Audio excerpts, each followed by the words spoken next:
For this, so pleased you could join us today for this webinar focusing on volunteer career pathing, turning our one-time volunteers into our future leaders, with Alicia Morris Campbell, Director of Volunteer Expertise Hub at Habitat for Humanity. So Alicia asks us, if you had 10 ideal volunteers to spread across your agency, what would they do? After this session, you'll be able to identify volunteers to serve as leaders and how to coach and support them through the career mapping process. And you'll gain tools on how to create a career mapping plan. This session is 75 minutes long. We hope you're going to be able to stay for the duration. But if you can't stay past the whole hour and you're a member, you can always log into Alive's website and catch the replay later. A little overview of our agenda today. There we go. We'll do a bit of housekeeping, then I'll do an introduction for our wonderful presenter. We'll stay for the 75-minute presentation, and then we'll do our questions and discussion time and announcements from Alive at the end of the presentation. So if you're having trouble with audio-visual, though I hope we've all figured this out after so many years of virtual presentations, remember that you can keep the presentation going in video format on your computer, and you can call in to get audio only. If you're having trouble with your bandwidth, that can often help. Put any other tech support questions you might have into the chat box to presenters only, and Gretchen and I will try and sort you out while this is going on. Remember, in the chat box, if you want to speak to all attendees, choose everyone and not just us presenters, or no one else will see your questions and chatter. And we want you to be encouraged to talk to each other and share information. So without further ado, I could not be more pleased to introduce Alicia Morris Campbell. Alicia is a nonprofit professional with over 10 years of experience in volunteer management. She has developed and led volunteer programs and services for both locally focused and nationally based organizations. She has specialized in engaging youth and young adult volunteers and has extensive knowledge around volunteer event planning and management. She has presented at conferences such as Points of Light and the Illinois Conference for Volunteer Administrators. She also served as the VP of Marketing and Communications for the Association of Volunteer Administrators of Metro Chicago. Alicia has served on employee resource committees where she's led the charge in her local area around DEI initiatives. Shout out to DEI, love that. Alicia has a bachelor's degree in political science, ooh, that's a terrible slip of the tongue, from LaSalle University, a master's degree in public administration, nonprofit management, and a graduate certificate in human resource management, both from the Keller Graduate School of Management. She currently resides in the Chicago area.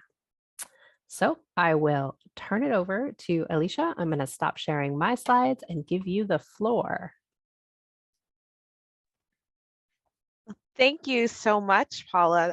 That was I've never heard that introduction done that way before, so thank you so much. I am going to go ahead and share my slides. Sorry, just one second. I feel like I need a third screen these days. All right, can everyone see? Yep, you're sharing your slides. Thank you. So good afternoon, everyone.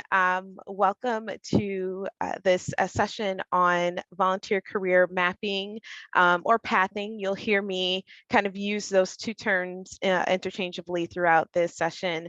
But I look forward to a very interactive hour, 75 minutes with you today. There's a lot of opportunity to have some conversation. So I am really excited to jump right into this really interesting concept for volunteer engagement. So as Paula mentioned, my name is Alicia Morris Campbell. I am the director of the Volunteer Expertise Hub with Habitat for Humanity International.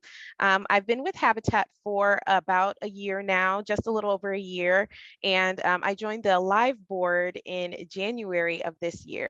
So I'm super excited both to be in this new role where I have the opportunity to share my experiences in volunteer management, but also learn from others about their experiences and how we can work together to really push forward volunteer engagement. And I'm, of course, so excited to be a part of the Alive board. This has been a really great experience for me, and just to broaden my horizons and get to network and meet with people from all over the country. So it's been a really great experience. Volunteer management, or volunteerism, I should say, has been a part of my life for some time. I kind of fell into it as an AmeriCorps member, as probably many of you. It wasn't the career path that I chose, but it's the career path that I learned to love. And volunteering has been a strong part of my upbringing. I volunteered for many organizations growing up. When I first graduated from college, I was a preschool teacher, if you can imagine. And I actually created a little volunteer program for the kids there to teach them about how to give back. Being a 3-year-old, 4-year-old is a very impressionable age. And so kind of planted that seed really early on with my class. But now I have the great opportunity to serve as a professional support person in the field, but also advocate for volunteer management as a lucrative career path that people actually choose and not just fall into.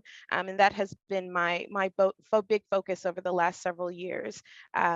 The work that we do as volunteer managers, it encompasses so many different skills and knowledge, and really working with all types of people. So it's something that can spread in many different areas of nonprofit, and I really am focused on advocating for those in the field. So with that said, I would love to connect with you. As you can see, there's my email address. Please feel free to contact me on LinkedIn.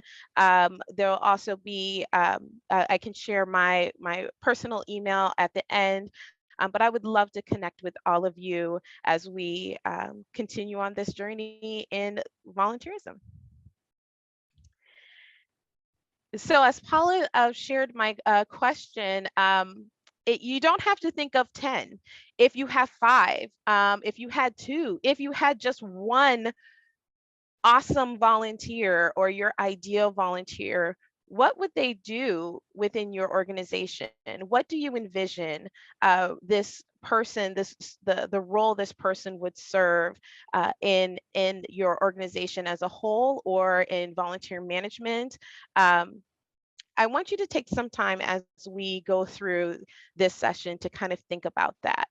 And as we go through, you may be able to identify that person or those 10 individuals. Hopefully, you have 10 individuals that you really can push forward into leadership at your nonprofit.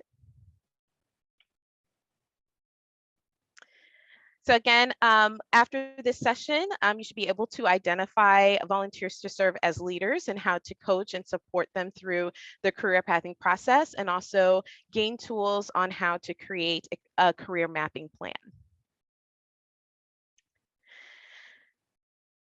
So I like statistics. So I always start a presentation with a little bit of data. And some of this information is about a year old, but still very relevant to today. So 36% of people stop participating in an opportunity because the work is not challenging for them or challenging enough for them. We have to understand the correlation between the work and the opportunities that we provide and the impact that we provide to our volunteers. The opportunity to grow really does matter to our volunteer base, or at least it matters to some of them. And many do choose to volunteer because they want to be challenged, they want to grow, and they want to learn more and pick up a new skill as they continue their time with us. So when we see these numbers that 36% of people stop volunteering because it's just not challenging enough, or they're not making the connection to the mission and the work, that's a pretty large number and striking number that I'm sure we've all experienced in our work.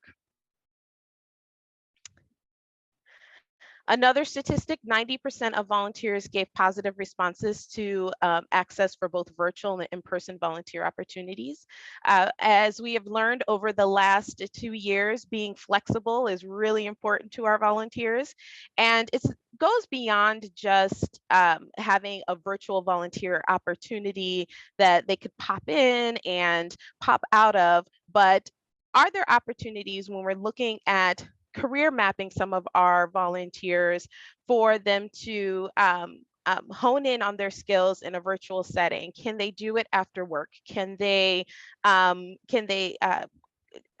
create a hybrid experience with their volunteerism, or is it a truly an in-person volunteer opportunity for them? So right now, we all know that we can find ways to do our work virtually, or at least in a hybrid setting. Um, and I think that number, that 90% is already high. It will continue to grow over the next several years. And then my last statistic is that 40% of volunteers who serve 50 hours per year are more likely to give 1 year to the next than those who serve 1 to 14 hours per year. So studies have shown a direct correlation between retention and the number of hours a volunteer provides an organization each year. The best way to entice volunteers is by creating a personalized, flexible, and engaging experience. This can also correlate to giving. Oftentimes we forget that some of our most committed donors can also be our volunteers, and vice versa. Um, and so the more that involved they are, the more they may be willing to donate year over year and volunteer year over year.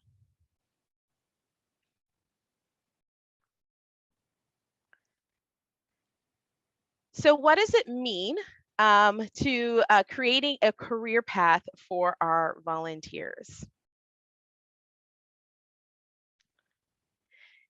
Traditionally, career mapping is a concept or process where an employee and their supervisor charts a course for career development for that employee.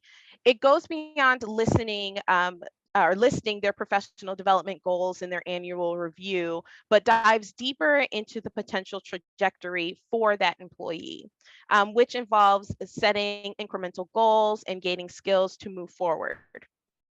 This concept is used in HR as a retention tool to grow and sustain employees within an organization. In an article published by Emeritus in September of 2021, unlike the traditional career ladder, which simply lays out the rungs or levels to climb, career pathing or career mapping takes a broad approach. It's a comprehensive career path, might include not only promotions, but also lateral moves, job rotations, and training opportunities designed to help employees develop specific skills. While career pathing may require an upfront investment, and I know when we hear this, it's like, oh my gosh, we don't have the time to do this right now. But with that upfront investment in time and energy by the employer, it pays huge dividends in terms of employee engagement. A 2019 LinkedIn Learning report found that 94% of employees would stay with their company longer if it invested in their careers.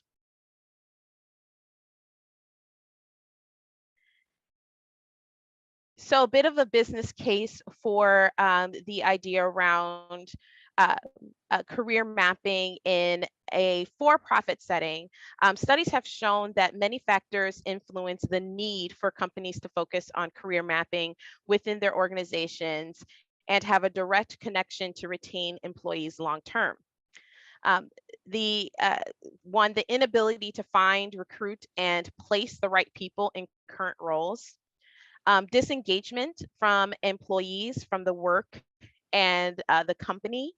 We see that often through employee feedback surveys. I don't know how often you take those, but every time I fill one out, I try to be as honest as possible, and then we hear the results of those employee feedback surveys. Um, the demands for flexibility, especially now that we see that that work can be managed while at home or in a hybrid setting. The lack of diversity on all levels of the organization. I'm sure you've heard this controversial statistic before, that over 75% of the nonprofit workforce are women, but make up only 45% of nonprofit CEOs. Multi-generational workforce. Baby boomers are working longer. People want more opportunities to engage with Gen X, millennials, and our Gen Zers that will be entering the workforce soon. And limited opportunity for advancement. Despite the average time frame a person stays on a job being 3 to 5 years, many millennials will stay longer for a company with robust advancement opportunities. And organizational culture change. Company culture is more important than ever. I like to refer to, I don't know if you've seen the saying on a t-shirt or on some signs that say good vibes only. We kind of look at that as just something lighthearted to say, but it is truly important in the work that we do and within organizations that people feel connected to the work, and they feel that it's a positive environment. So when you look through this business case for career mapping, do you see any parallels between the business case for support and what you're experiencing among your volunteer workforce? I can open the chat if anyone would like to share if they're seeing the parallels.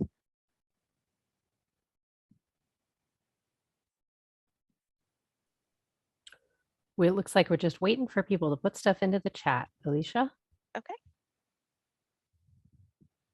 I will certainly say this is Gretchen, and I think, definitely having worked in the business world before I got into nonprofit management, a lot of this is very all transferable. And, certainly I thought during the pandemic that there would be a lack of volunteers for Alive, but that was not the case. And it's been interesting to talk to a lot of colleagues to see how things have changed, before, during, and after for most people. And some organizations did well and others not so much. But I think these points you're bringing up here are going to be, and some are, we've got work to do, but I think they're all very timely. And I think as long as you keep all of these in mind, that's important, because they're not going to change. And hopefully we're working on making some of these things better. Gretchen, people are reporting in Q&A that the chat is disabled, but Q&A is working. So I will just Weird. Okay. I see there's Pull from Q&A. All right. You go for it. Yeah. So Lisa Porter says, I can say we have volunteers in key volunteer roles that have been doing it for 20, 30 years, making it harder for younger volunteers to move up. This definitely aligns in that sense. Absolutely. Absolutely. And that's pretty common. And also we rely on our volunteers that have been doing this for 20 years. They're the reliable ones. They're the ones that we can count on, and they're the ones that are here every day. But it does make it really challenging to bring in new and fresh ideas, and just a different population of people who may see things a little bit differently and can bring value to the work that we're doing. So I can definitely understand that.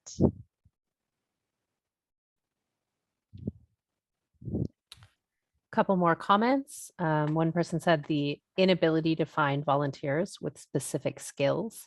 I was just having a conversation with someone else this week about that they were looking for people with specific licenses, and they were having difficulty when they needed to fill those volunteer roles. Marie Howell says, our older volunteers become mentors to our new volunteers, and it becomes a promotion of sorts. Wonderful. And then one person asked, what is the source for the stats that you provided towards the beginning? Yes. Let me just go back. This was from for the volunteer stats. Those were from the 2021 Volunteer Hub report. Excellent. Let's see. One more person said, if there's a cliche or old boys club mentality, it's hard for new volunteers to join. Absolutely. Absolutely. And it looks like Gretchen has just updated the chat settings so people can use the chat. Great. Well, thank you so much for sharing. And yes, I heard a lot about mainly towards that generational engagement and that cultural change. As I mentioned, that is a big focus, and it can be very challenging. I know that we are experiencing that with some of our Habitat affiliates, where we want to kind of change that culture a bit, but our long-term, our diehard volunteers are struggling with that. And so how do we move them up, move them forward, and also bring up some new talent that will also have that longevity within the organization? So you all kind of answered that question. So what does this have to do with volunteering? And really, it has everything to do with it. Volunteers are looking for the same things that employees are looking for when they volunteer. They want to be engaged. They want to work with diverse groups of people, especially now. They want flexibility. They want to grow with an organization or have the potential to grow. They want to have a seat at the table. Especially those volunteers who come in and they have some great ideas. They want to be a part of the conversation. They want a fulfilling opportunity. And they want to volunteer their time in an environment that reflects their values and who they are. And through career mapping, we can make that happen. So as you can see here, here are some of the benefits to that. It is a key to retention. The more opportunities to move up or move around and learn, the longer you can retain volunteers. It gives a sense of purpose to that volunteer. It helps attract other top talent. I don't know how much value we put into word of mouth. Volunteers love to share that they're volunteering and all of the amazing things that they're doing. And word of mouth is a big deal. So it helps us attract top talent from their networks. It enhances their experience, it increases diversity, and of course, it creates a volunteer-centric and community-centric culture.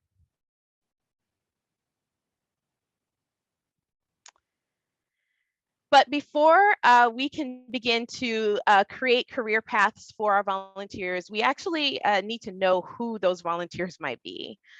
What characteristics are you looking for in a volunteer to move up into a leadership role? I want you to really think about some of your key positions, committees, office needs, all of the roles that that pop up on a day-to-day that are needed. And share what you envision for your ideal volunteer in that role. I will give you a couple of minutes to think about it, but I want to open the floor for you to kind of share out. Feel free to share out the position that you have in mind and what you're looking for. And when I say characteristics, what are those skill sets? What's the personality type? If you are looking for a volunteer leader that can be public facing and can go out to recruitment fairs and can help organize those opportunities, what characteristics would really make that successful in that role? So I'll give you a second to think about it, and Paula or Gretchen, if there's any comments in the chat around that.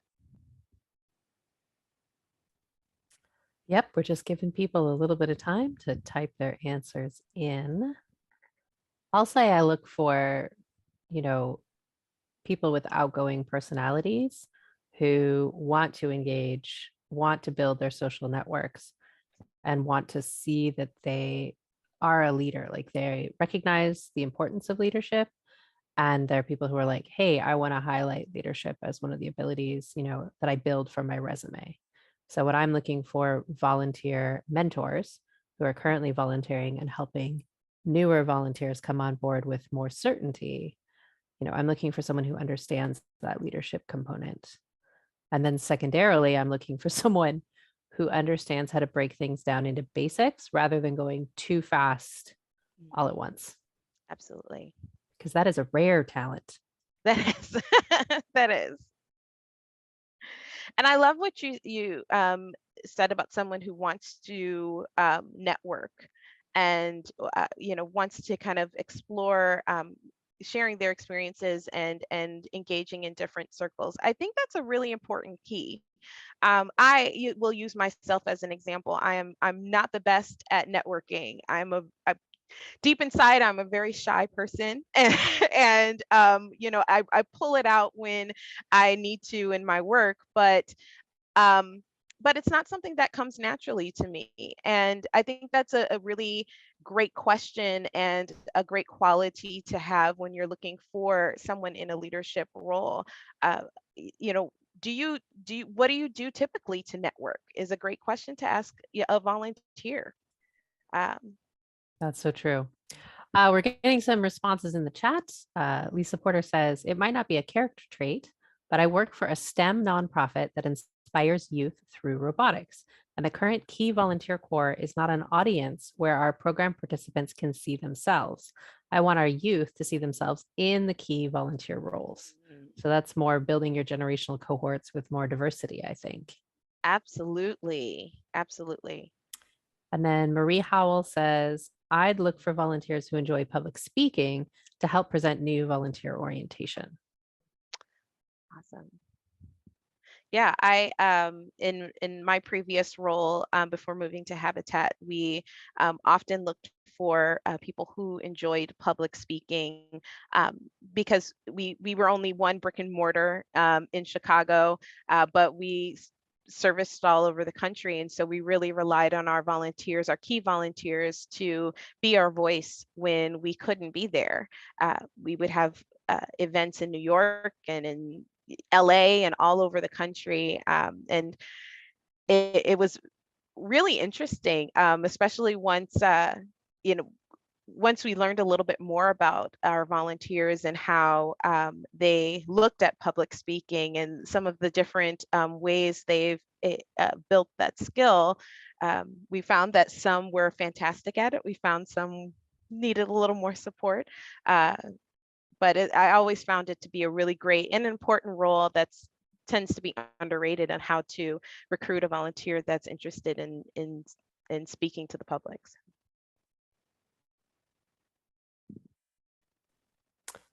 It looks like the chat has slowed down. Okay. Well, thank you all for sharing.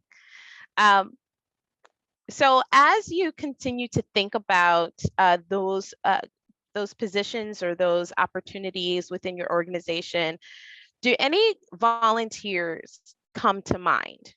And I'm not talking just about the key volunteers that you currently work with, but when you look at your overall volunteer base, are there any other volunteers that kind of fit that description, or you think have the potential to fit that description? Is there a new volunteer that's been with you the last 2 or 3 months that really like there's that potential there to develop a skill and have them fit into a role that you currently have a need for? If so, I encourage you to write their names down. And I encourage you to continue as you take this back to your organization to continue making that list. Once it stands out to you that this person might have something here that we could really use, write it down and keep their name at the forefront of your mind. This is your volunteer profile. As we move into the next step of mapping, these are the key characteristics that you are looking for. If you don't have anyone in mind at the moment, that is okay. We are going to do a little activity to kind of help brainstorm some ideas with our volunteer, Jan.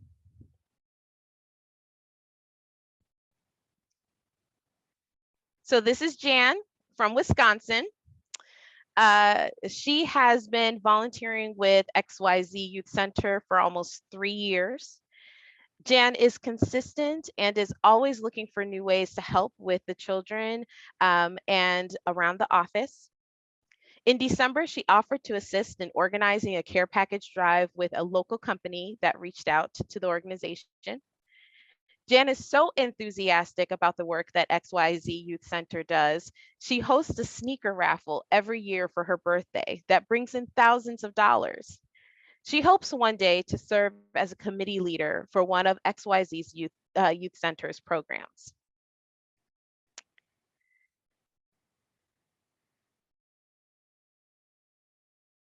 So let's do some career mapping for Jan. One of the tools that managers and HR professionals use during career pathing or career mapping through career pathing is career mapping. This is a 3-step process that helps employees strategically think about their career paths and sets goals to move forward. These same techniques can be used to evolve our general volunteers into leaders.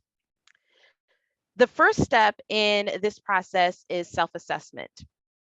As the volunteer manager, this is an opportunity to sit with Jan and discuss what else she'd like to learn and do within the organization. This is where you identify knowledge, skills, and abilities of that volunteer, as well as scope accomplishments and interests. So based on what was shared about Jan, what knowledge, skills, abilities, and interests can you identify?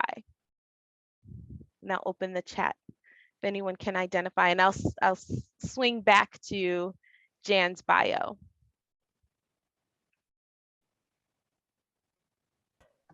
We've got fundraising in the chat. Yes.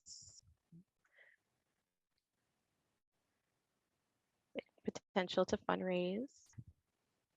I immediately thought of her hope to one day serve as a committee leader. Like, oh, we can build that confidence. Like, yes. So many people are like, yeah, one day. And I'm like, oh, you can do it now. Let's make this happen. Exactly. Any other skills, abilities that stand out to you? I also think my staff would love the consistency, right? So many of the colleagues that you work with are like, yeah, volunteers are great, but they're just not consistent. I don't know what to expect from them. Someone put in the chat here now, working with youth is a skill within itself. Absolutely. Someone else added organizational and logistics. Yes. And we have initiative. Absolutely. Absolutely. You nailed it. The big thing that stood out to me was that she was the logistics piece. She was able to work with a local company. She wasn't afraid to network and get her face out there and be the face of XYZ Youth Center. So, but all of those, yes, are qualities and skills that Jan possesses that would be a great benefit to the organization. So after we've done the kind of the assessment of Jan and all of her talents, the second step in this process is creating an individualized career map. This is identifying other opportunities within the organization that meet the volunteer's interests and allows for them to gain new knowledge, skills, and abilities. Maybe that volunteer wants to engage in more public speaking, and we talked about that a little bit, more public speaking opportunities, or engage in fundraising like Jan, or maybe they want to gain more experience organizing teams, or maybe they want to be a volunteer trainer themselves. This is the opportunity to identify those areas. There are a few additional steps needed in developing an individualized career map.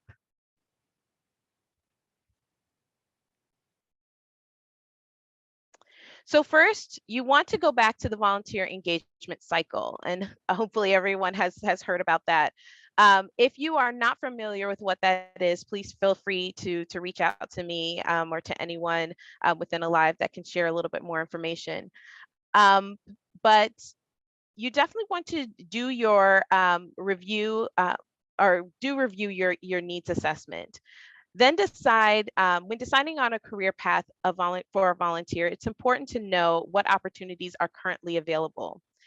Is there a short-term project that another team member is working on that this volunteer can support?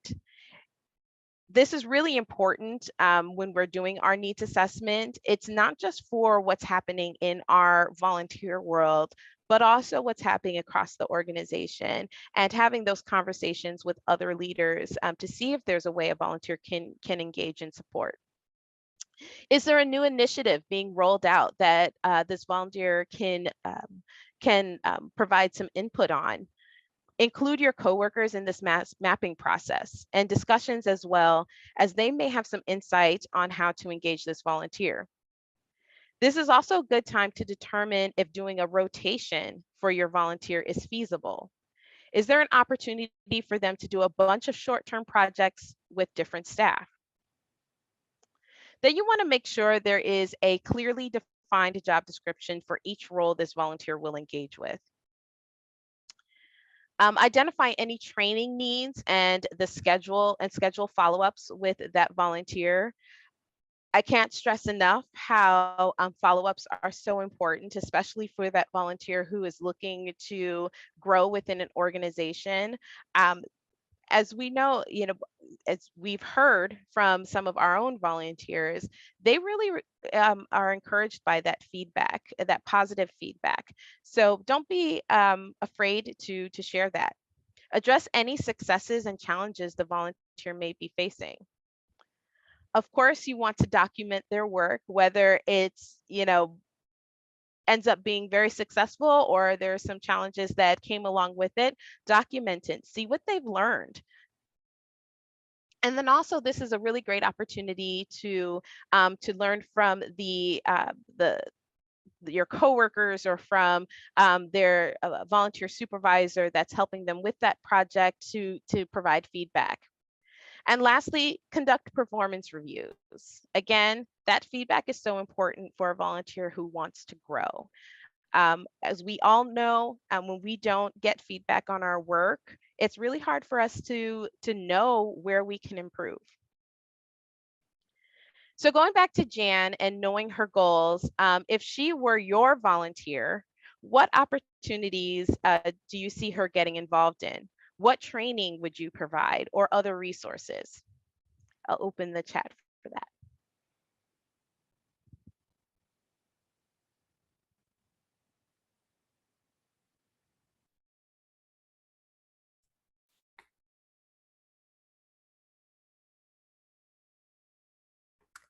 Nothing coming in just yet, but I think I would ask Jan, how would she feel set up for success to take on a leadership role in a committee like she said she was interested in, right? Like, Absolutely. what is it that's holding her back?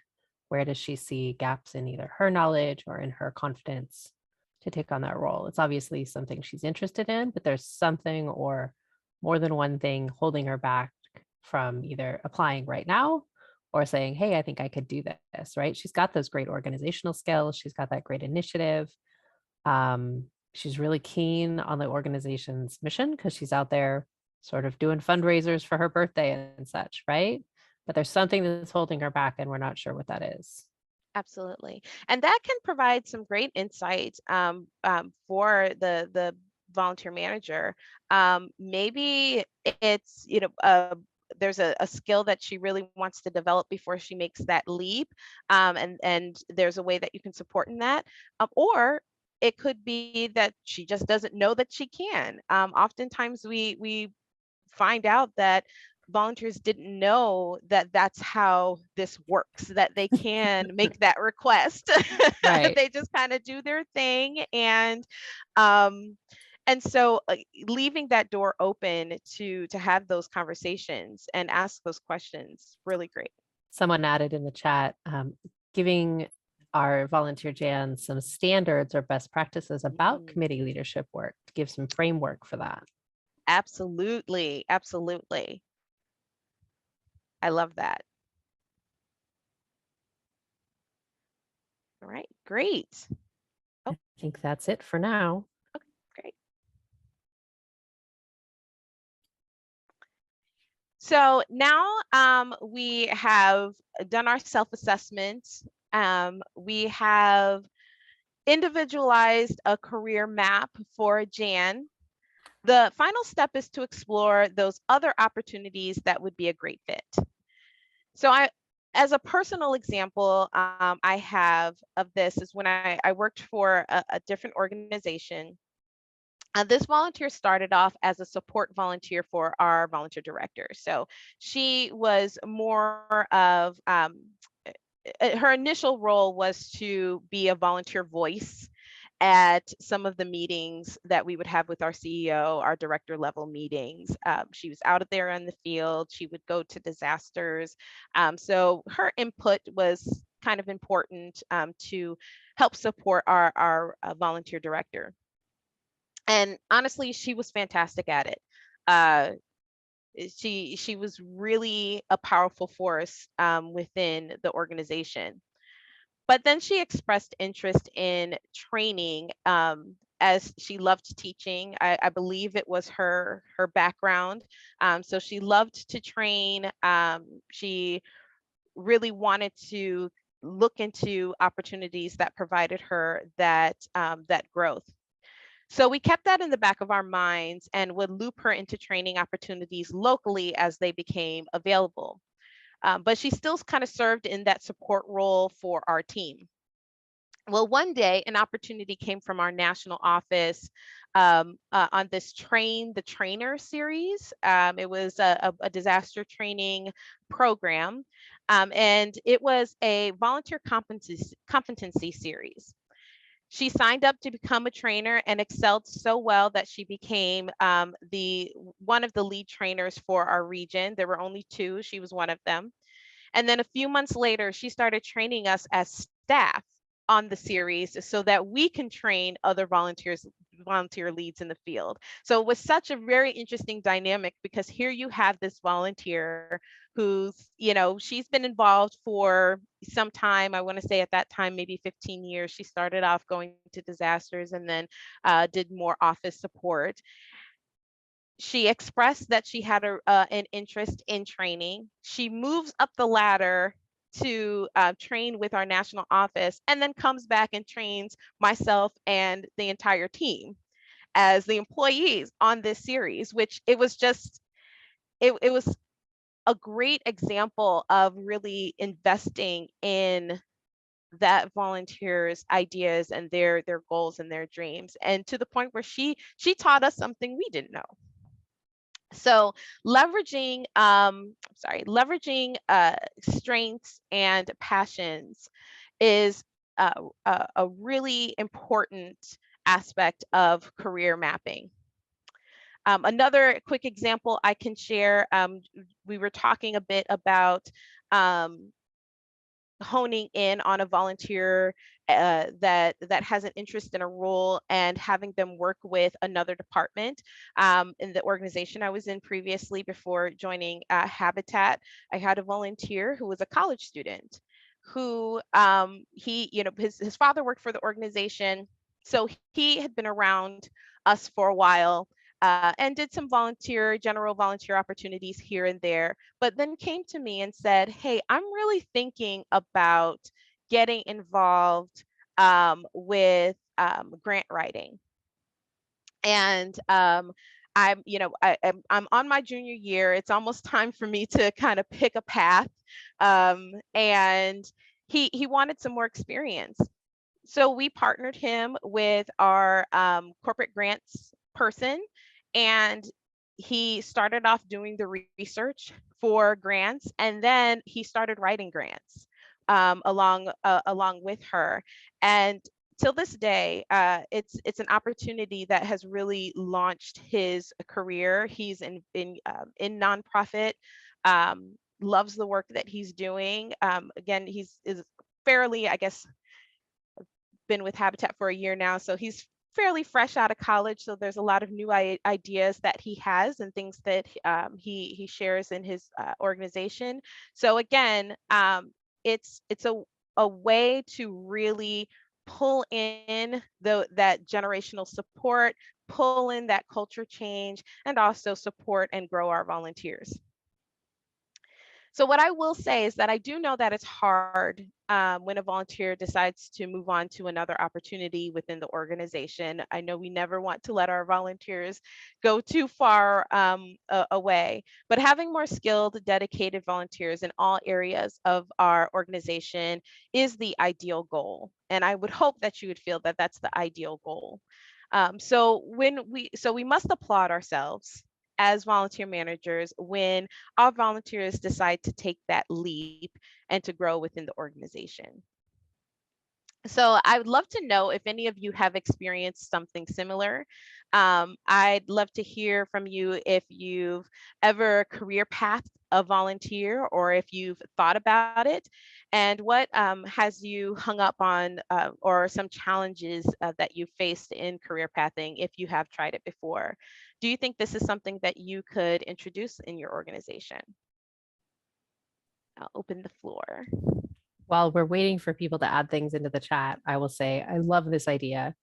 My volunteer program is new. This is the end of its second year. They've never had volunteers prior to this at my dialysis organization. And I am essentially career mapping our young professionals who are looking to see where they fit in the healthcare world out of my organization onto other things, right? Right. Because they're on to their like next internship or their next year of college, or maybe they're switching, they're in their gap year and then they go to med school, then they go to their nursing program kind of thing.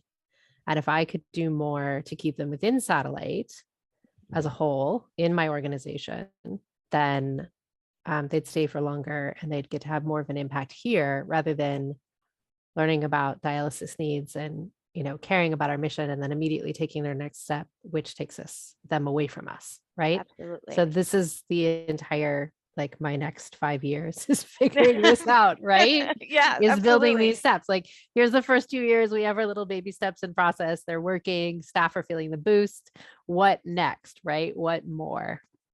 So and especially, these are young, fresh minds. We want them to move as they grow in their lives and they go on to do other things. We want them to move with the organization as part of the what they're doing.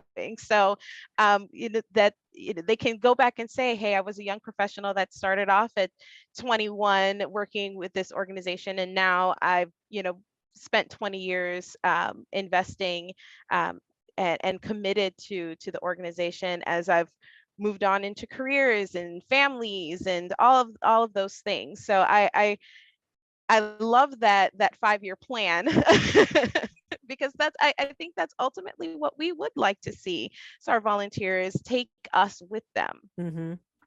So Lisa put in the chat, I agree this is a cool idea. I would like to try this with the volunteers that are alumni of our youth programs. That is such a powerful plan. Oh, yes. Oh, I would love to learn and hear more about that as you begin to implement that. I think that's wonderful. I'm currently sitting on a bunch of high school students who are just waiting to turn 18 so they can be, independent in a medical space. They're helping with the newsletter. They're helping with, remote options at the moment. And they're all just like, okay, so I turn 18 in 3 months, and then I would like to apply and sign my background check, all of those things that you're like, you got to be an adult, sign your own paperwork, go through your own background check kind of thing. Right. Right. But I don't have a great path from point A to point B. So we don't have, Alicia, oh, this is go Gretchen. ahead, Gretchen. Thank you. And I'll just bring up, yay for 18-year-olds doing adult things. That's great. And second, kind of, I think might be the elephant in the room is, and was an experience for me in the past, was that we wanted to elevate a volunteer to assist more with some tasks that staff could easily offload from, staff workload, but it was a union environment. And so the Oh, lead staff person was pretty adamant, no, but I think she also felt very threatened because of the competence of this volunteer. Yeah. Sometimes competence was a little bit better than that staff person, I'll just be honest. And they know who they are. Nobody here though. So maybe you'd like to talk a little bit about that and some ideas, or if that's anything that's come up. yeah, it is definitely challenging, especially in that environment where it's hard to identify which tasks a volunteer can take on. And the hesitancy is pretty common. The previous organization I worked for, I had to be really intentional and direct with some of my conversations at the beginning of, or right before we started a new fiscal year. I would sit down with the leads in each department, and I would ask them frankly, what is it that you've been trying to get to that you haven't this last year or these last 6 months that needs to get done? That will move your work forward, but you haven't gotten to. And the there was always that hesitance at first. It all, filing always came up first, and I was like, okay, yeah, we can help support with that, but really, what else is there? And then I would ask the question, so if I were to help you find a volunteer that can help support in this effort, what would your hesitance be? And then oftentimes it would be, well, they come in and they drop the work, and or we wouldn't be able to find someone that can do the work, or it would take me more time to show them what to do or to train them than it would if I just did it myself. And I got that a lot. And then my response would be, but you still haven't done it yet. so that's you're not moving that dial forward right now. So what could it hurt? But I did have to get pretty candid with our team leads that were very hesitant about that, and guide them. And I've created trainings for volunteer supervisors. I would have them all go through that training. I would help them, craft those descriptions. We'd get down to the nitty gritty of what they actually need. Let's be honest about the role. Do you need someone who's a great writer? Do you need someone who is a great public speaker? Do you need someone who knows how to do research? And get to the bottom of what they actually need to feel comfortable offloading some of those responsibilities to a volunteer, and then just continue to support them along the way.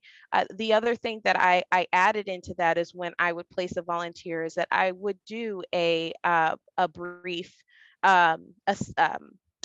performance review of the volunteer, but also the volunteer to the supervisor, because I wanted to make sure that if I placed a volunteer with this individual, that they were both getting some benefit out of it, and out of that relationship.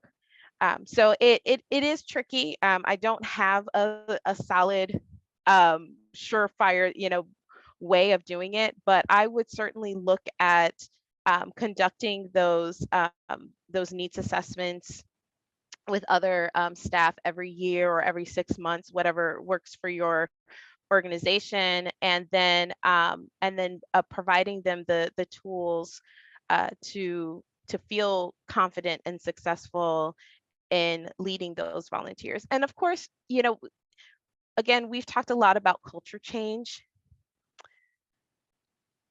Yes, there are some volunteers that come in that have a wealth of knowledge, and maybe even more knowledgeable than some of us as staff. Yes, but ultimately they are here to help. That is their whole purpose for volunteering. They want to help us. They want to learn new skills.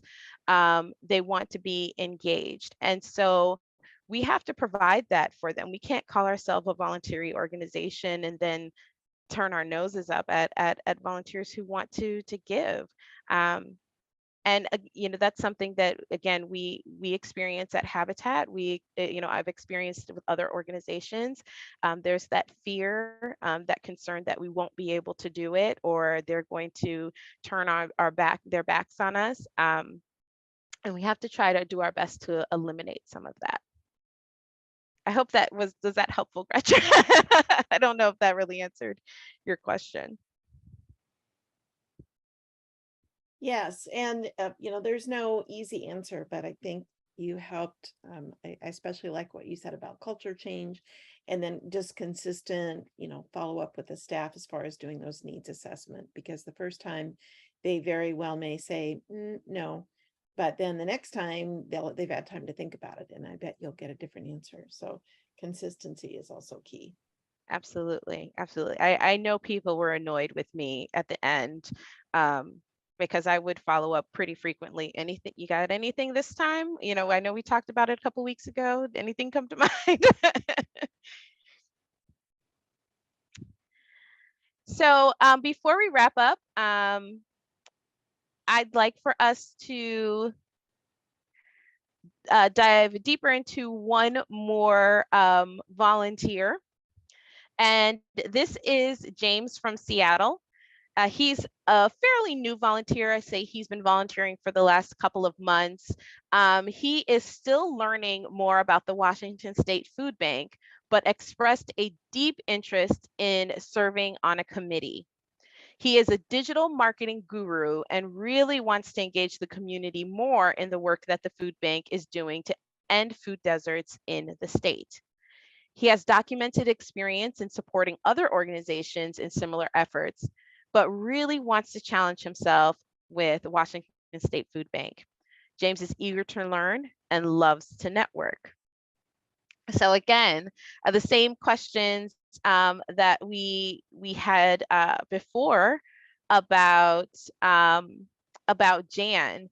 What are some skills, qualities, knowledge that we can identify that would be beneficial to your organization if James were your volunteer?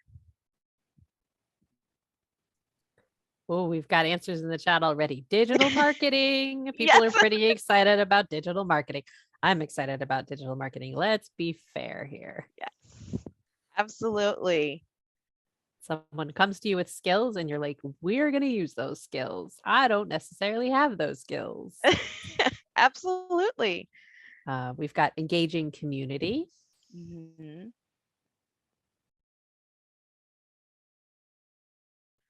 My brain initially goes to like, ooh, what does challenge yourself mean? Explain what you've done for previous organizations and then explain exactly where you want to grow.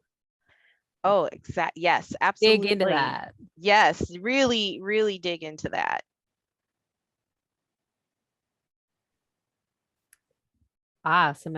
Carol also added PR, what the food bank is doing.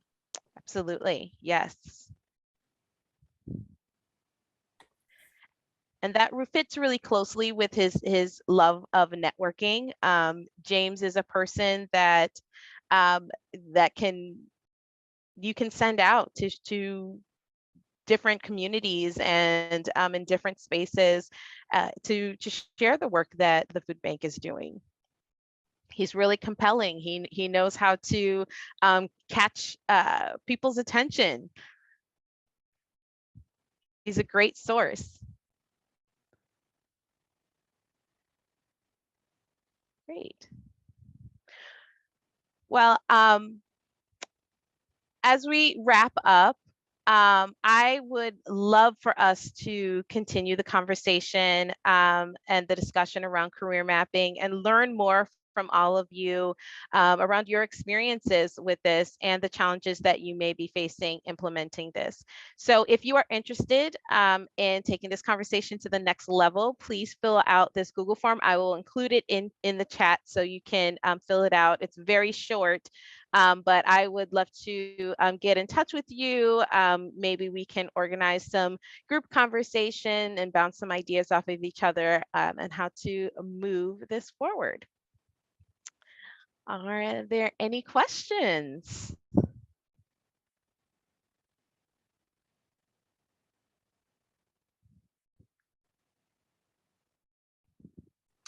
Doesn't look like there are any questions yet in the chat or in the Q&A.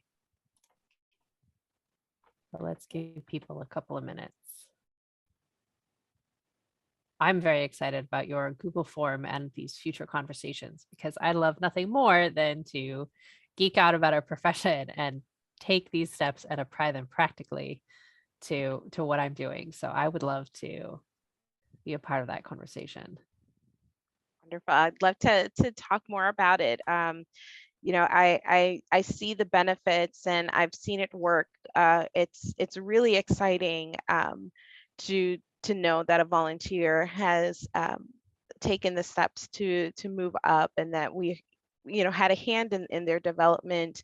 And it of course creates that longevity that we all hope for. So yeah, and the previous organization I worked for, I hadn't thought about this, but there were very well-defined career maps where there were committee opportunities, leadership opportunities, trainer opportunities. The challenge there became in getting folks to step down for the next person. So like my challenge there was limiting like term limits, right? Or if you turn over the training opportunity to the next person, then you have to get your sticky fingers out of the pot and let that other person train people, right? Like there's this sense of like we needed to create transitions, we needed to create space for more people to move up into those roles without the previous people feeling like they were being pushed out. right. You know, you need to encourage that cycle essentially. Exactly. And that's all a part of that culture change where we want to pull each other up. It's not let's, you know, kick you out and move you along, but we want to develop as many leaders as we possibly can. And that's just part of who we are as an organization. So yeah, it takes some time for sure. Yep. Well, and it's interesting if you have someone who's done the same job 15, 20 years, they're like, this is my thing. And you're like, but you could have other things too, right? Yeah, like, exactly. Which part of this are you tired of? Can we get you a co-lead and make that transition a little bit smoother? I know when a volunteer comes to me and they're like, I want to be social and I want to make phone calls and I want to engage with other volunteers. I'm like, you can make those phone calls. Here you go. Here are my talking points. Go do the thing. That's amazing. Let me know if you have any questions.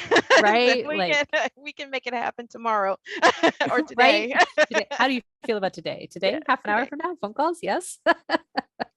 I actually, I did have a volunteer who he loved to talk. I mean, that was his thing, and he loved to network. So he would do my volunteer interviews. I would, I showed him how to get in to the system. I gave him the list of questions. I, you know, coached him kind of through what he's looking for, depending on the position. And I mean, he just, I mean, he knocked it out of the park, and that's what he loved to do. And I mean, and people joined because they had this conversation with him. Right. They didn't care anything about what I had to say. They just wanted to work with him. Right. Oh, we got a question in the chat here. Are you finding a resistance from volunteers around DE&I? Yes. That is, so our organization has started to roll out some new initiatives. We have a different department that works with, it's called the Beloved Community, and they craft resources to help our affiliates engage in more diverse volunteer groups. While we've had some awesome responses to it, there is a bit of hesitancy and some negative responses. I'll be transparent around engaging in DEI. So that's still kind of a work in progress. I'll be honest.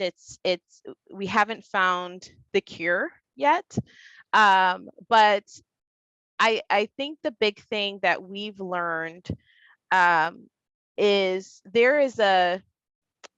we need to provide more education on what DEI is, because from the responses that we received, it was very charged into focusing on one group and not the whole picture of how we want to really engage volunteers, and how we need to think about how we would engage someone that is of a different background or has a different level of ability, and how to have those difficult conversations. I actually had a conversation yesterday with the manager of the Bluff Community Program, and we talked a lot about maybe the first step is how do we show or teach individuals how to have a difficult conversation. Because we don't, I don't think we naturally as people know how to do that. And then open that door to, what do you understand DEI to be? And that was kind of because that was my question when I looked through some of the responses and through some of the pushback is, I don't know what you understand this to be. And I think once we talk about that, we can see that it's not just something that we're doing because it's it's hot now and and it's trending. Right. It's but this is something that we really want to move forward in, because there are a lot of resources and a lot of relationships that we're not building that could benefit the work that we're doing. So I can certainly, as we continue to weed through how that works, share more of our findings and some of the examples and great work that is some of our affiliates are doing out in the field. But it's a challenge. It is very much a challenge. And I find that sometimes people hear DEI and they think, oh, you're going to push me out so that you can engage somebody else. And I'm like, Exactly. the I in DEI or DEAI or JEDI or whatever you want, that's inclusion. That means I want more inclusion, not less. I'm adding on rather than editing, right? Exactly. That we're not going to run out of slices of pie. It's welcome, Exactly. And that's, that goes to the understanding of what it really means. And I think it's scary. It's a scary when it hasn't been explained properly. It is a really scary idea that you're going to push me out and I won't be a part of this. So yeah. We're all there. We're all in it. Yeah. So someone put into chat, that's an awesome approach. Education on DEAI helps with buy-in. Absolutely. Yep. I think if there aren't any other questions in the chat, maybe Alicia, you can unshare your slides and I'll share the announcements from Alive just as we wrap up. Yes. Just thank you all for allowing me to speak today, and I look forward to taking the conversation offline. I'll share the link in the chat. Perfect. Thank you. Let me share my screen real quick. And let's see. Slideshow, please. All right, let's make this big enough for all of y'all to see it. So thank you so much, Alicia, for this conversation. This has been fantastic. I look forward to taking it, out of the webinar and into more practical conversation spaces. Cannot thank you enough for addressing this topic and giving us all some practical ways to put this into practice in our own organizations. If you all want to continue the conversation, there's Alicia's link in the chat. There's also our LinkedIn Alive members only page. So you can put your discussion online at LinkedIn and we will continue it that way.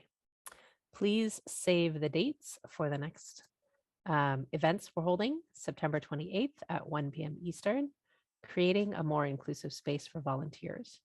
That's going to be presented by Darlene Laird, Habitat for Humanity International's Skilled Volunteer Strategy and Engagement Manager, and Joshua Rogers, Habitat for Humanity International's beloved Community Volunteer Engagement Manager and DEI Specialist. It's a great springboard from what we were just talking about and what you mentioned, Alicia, on to the next one. So if you thought to yourself, how do I address this in the DEI space? Come to next month's Academy. It's gonna be fantastic. And then I do hope that the hybrid conference is already on everyone's calendars for October 18th and 19th. We are going to be discussing impact evaluation, data that matters, and creating the right story. I think that will resonate with everyone because it's a consistent challenge. Last but not least, if you are interested in presenting in an Alive Academy, please send your ideas to Kathy Toma, our Vice President of Programs and Advocacy, at ctoma@hammer.org. We would love to see you up here on this stage, getting your lived experience and your ideas out there to the rest of the profession. Let's see. Gretchen says the registration is open now for the September webinar. If you want to chat, make sure to grab Alicia's link. And remember that you can save the chat. Those 3 little buttons on the right-hand side, you can save the entire chat to look at later. With that, I think I will stop sharing and we will be closing this down.